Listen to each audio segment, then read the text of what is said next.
Hey, welcome back to BIBSTER'S Repair Shop. Tonight, we're going to talk about the M. So, as you guys all seen the videos, we went polling with it finally. Did pretty good. And I had some guys asking me, afterwards, what have you done to the engine? What is it? And I had to tell them, honestly, I've owned this tractor for 7 years, probably put like 15 hours on it. Really, pretty much a garage queen until what's going to happen in the next couple of years with it. And so, I was like, I don't know. I honestly have not even changed the spark plugs. I haven't even pulled spark plugs out. I was planning on doing it before I pulled, but I was worried about other stuff. So I decided tonight, let's dive into it. Let's try and figure out everything I can kind of piece together with this without pulling the head off and actually seeing. So here's what we know so far. Flat top pistons, which probably means it was a distillate motor, which we thought originally by the serial number and having the second fuel tank, the little guy right here, that would have been for gas. He would have started on that, which we're going to talk about what we're going to do with that too. That's going to be kind of fun. So that means, or they could be aftermarket complete bored out. I can't really tell, but they are flat tops. So that means it is the lower. Would have been distillate at least block. But the head, now, and this is where the head's a remanufactured or redone head at some point in its life. It does not have a distillate head. It has a gas head on it, which is going to bump up that compression, which we ran it 120 in all 4 cylinders. So it's not even high compression. Comes out to approximately, again, you can play with your numbers depending on what the board stroke is, but it should be right around that 5.9 to 1, so low compression, which made sense. It starts pretty easy. So there's that. It's not crazy there. The only thing I haven't checked, which is still the compression ratio where it's at, and the numbers, it can't be too decked of a head. Doesn't seem to be. Like I thought, well, maybe they decked the head to make up for it, because those flat tops do come right up to the bottom of the head where there's not much of a gap there. Again, just from looking at the spark plug. So it is a stock M. I just kind of thought I would dig into it, because after pulling on Sunday, I wanted to make sure, it's not an LP head. If you go and look, I'll take you around the other side when we're kind of showing some more stuff, but it's not even an LP manifold and intake yet. Still all that stuff. So it's just a stock M. What does that mean I want to do with it? Obviously, we're going to do some playing with it over the winter, possibly, depending on how we do it. But here's what we want to do before the next poll. So it's a lot of fun to pull. Like I said, I pulled Eastern Iowa, had a good time. Probably the club I'm going to pull with a bunch this summer, just because they're pretty close to me, especially once I move back over, once we do, we'll talk about that later, another video. Some of you guys know already, but anyway. So the plan is, we're still going to do a few things before the next poll. The one thing we're going to do is I'm going to rig up, because if you guys remember some video from Sunday when the wheel bearing failed, we ended up having to drive the tractor. I had to drive the tractor about a half mile to a mile down the road to a house to leave it there, which is fine. And drove it down there and almost ran out of gas, because I barely had any gas in this thing. And if you remember from past videos, remember on my sediment bowl, I got that giant, not giant, but like 3/4, or just that little nipple on the top of it, so it'll keep all the stuff, the rust from getting down in there. Well, part of that now means there's always going to be some fuel level in there. I think what's happened is I was driving, it was shaking, and it was starving it a little bit for fuel. So once I stopped and got parked right, it could fill up and it could run that. But it made me think, I like not having much fuel. If I'm trying to keep the weight right where I like to have it, probably need to address something there. So what I'm going to do is I'm going to actually plumb in my little tank into my fuel system, which is, I'll bring you around and show you what I'm going to do.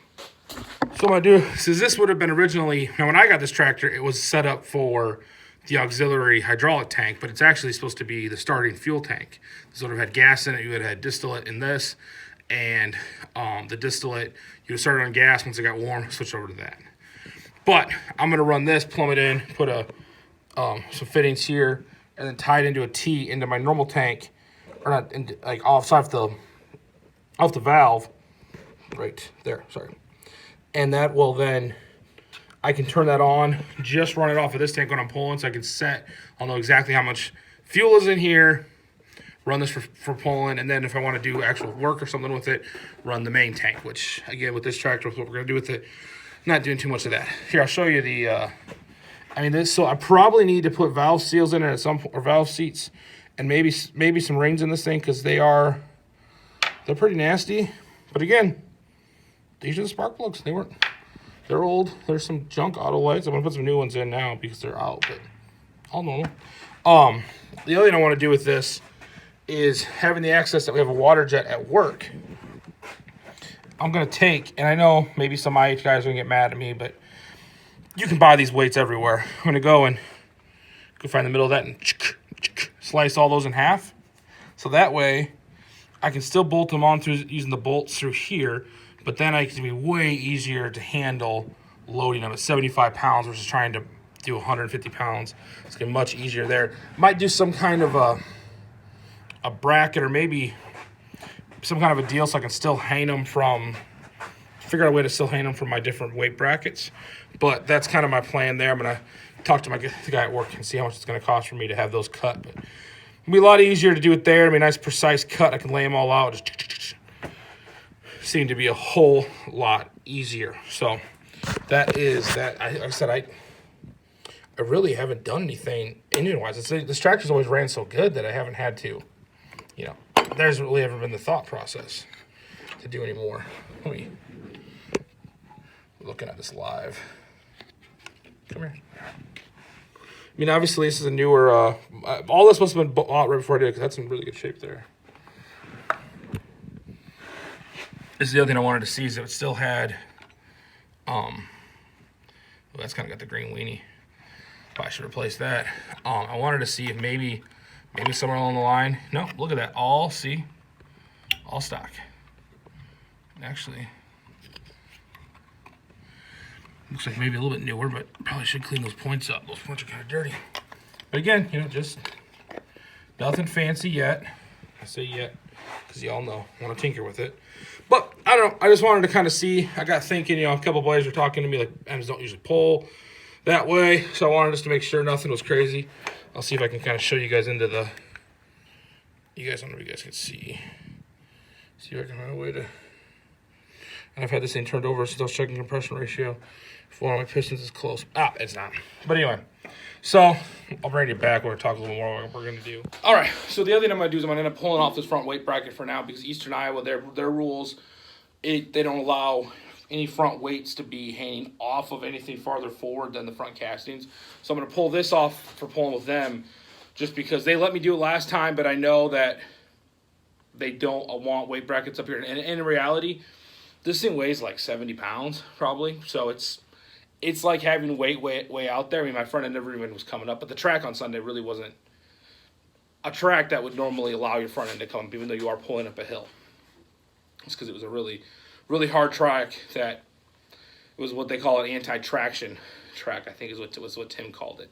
So that was the other reason why it actually did pretty well, is because this tractor, if it was a power track, I think it would be way different. I think this thing would probably get snuffed out. We'll see once I hit a power track, hopefully within this next summer as we're testing it out. But yeah, so I wanted to do a little bit of diving. The head numbers are, they're the 857 4DA, which means that means it should be a gas head, should be a distillate head. So that is where I'm getting my little bit higher compression ratio from there, but I'm not running, they're still not like the Firecracker or the M&W pistons. That's what I wanted to see, just to see, you know, what was in there. Kind of to know too, you know, if the knee came around. I was like, I don't know, once I pull the head off this winter, because I want to go through that and make sure everything's fine there, then I'll actually see, you know, make sure it's not like, if it is not in a bad way, but see if it's a bigger board. Those actually, the sleeves actually still look pretty good, so I might just be able to slap some rings in it because of how, just with how I was having the wetness of it. It's either coming from the top end, the valve seals, which it might be. Actually, it probably is the valve seals because it depends. It doesn't really blue smoke at all or anything. It doesn't really haze. So it's not that bad. And it's still making good enough compression that I'm not too worried about that yet. But I don't know. Kind of wanted to do a quick little video tonight. But what we're going to be doing for the next pull, because this one's going to be doing that. Also, knock on, this isn't wood, but knock on something wood. There's fake wood over here. I'll get the radiator back for the Super, because my plan now is, even though, well, you're in this video as far, we're actually moving in the next month and a half. We're going to move back over to Iowa. So in that, obviously I'm moving shop, and that's going to be kind of, it's going to be a little bit smaller garage, but I'm kind of excited because we're going to be able to fit it exactly what I want to do, and my toolbox will fit in there perfectly. So I'm kind of going to have it set up kind of excited for how I'm going to have it set up in there.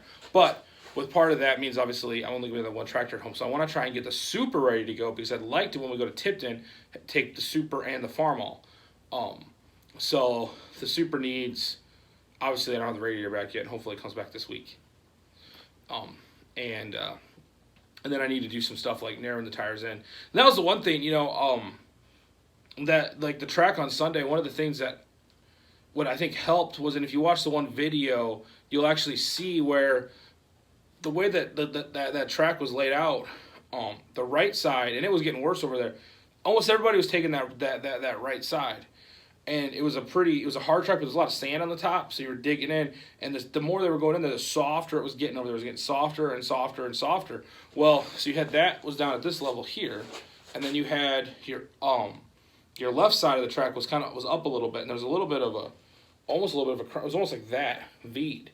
So when I went, I tried to get on that. It's not my first hook, but that second hook, I tried to kind of split that with my tires because my thought was, if the pan slides over the V of the track a little bit, this is kind of more exaggerated than what it actually was, instead of any dirt that I was digging in was going to get pushed in front, would get kicked between them.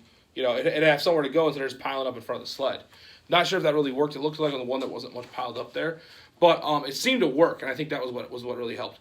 And also having the narrow tires, I was a little bit. My tires weren't exactly where everyone else was because it's probably one of the narrower tires out there for my particular class. And like I said, I wanted to do that anyway, but it seemed to work pretty well. So we're gonna keep those all tucked in there. I'm gonna try and find some fenders, even though it's gonna make it really tough for the old big boy to climb into that thing. But it's gonna be just for a little bit nicer because now when you're that close, you are like we're right there. So we'll try and find a set of fenders. And again, some clubs do like you to have fenders on the farm stock, which I totally get. It's just hard on these because most fenders, especially in the Farmall fenders, they don't go over the tire. It's not like on the Oliver ones where they kind of curved over the tire. They actually kind of did something. These, they just were like a spot to put your hand on. So a lot of them just got ripped off back in the day because they're more pain when you're trying to, if you're putting your mounted picker on, you had to rip them off and all sorts of stuff. You were taking on and off all the time. So it was eventually just got taken off and thrown in a barn somewhere. So I'm sure the fenders from this are sitting somewhere in a barn for like 46 or something. So they're long gone. But yeah. So that is, I don't know, kind of a little update, a little bit late night. I was trying to basically sit on my phone on Google trying to figure out different thicknesses because now I know what my head thickness is and see. No one seems to tell me, and if you know in the comments and you got a stock, it's a stock Farmall, and you can measure your head thickness, that'd be awesome because I want to know, maybe it shouldn't be too much off. Maybe it's only like, if there is any off there, because that might help out. That's going to help out the compression a little bit, but it won't know until I pull it off, and you can actually see if it's been milled farther. But like I said, I don't think it has, but not saying it won't be. Secrets. But anyway, for British Repair Shop, I'm Bibster. Like and subscribe. You guys know what to do. We're almost at 300 subscribers. Maybe by the time this is out, we will be. So if you're watching and you're not subscribed, check it out. Please hit the subscribe button. It really does help. And we'll see you on the next one. Bye.